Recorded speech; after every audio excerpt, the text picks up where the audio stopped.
simple trick that I'm about to share with you and can bring back your weak chick back to life. Don't miss this. Here are the things to do to bring back your weak chick back to life. Just get your glucose. I believe you have your glucose. Then your multivitamin. Out to their drinking water. And serve for your chicks to drink, including the weak one. Hand feed. You hand feed the chick. And then you use your hand to feed the chick. Then if the chick is unable to drink, like this one you are seeing now, you use your syringe. I believe you have one. You remove the needle and use this a syringe to give the chick water to drink.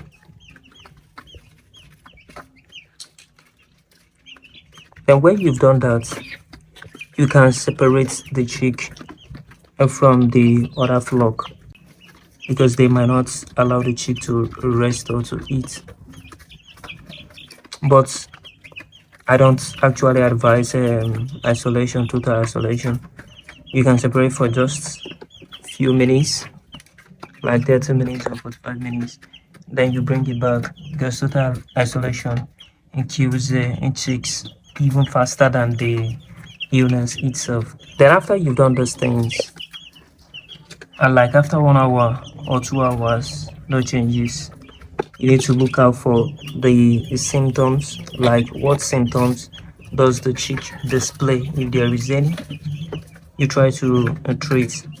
But if there is none, because most times some of these day-old chicks has hatcheries faults, as in you can't even see what the problem is. You won't see any, as in you can't detect any single thing. That's what I call hatcheries faults. And after you've done everything that you can do, the chick will still die. If the weather is too hot, you can open up your pen, but it won't be heat stress that is the problem. And if the weather is cold, you get a chick closer to the heater. I normally use 100 watts, but I used to change it to energy bulb when the weather gets hot. With this a simple trick, I believe you revive your chicks back to life very fast. If you want to know more about poultry farming, things to do and things not to do, you can check out my other videos, or you watch this playlist.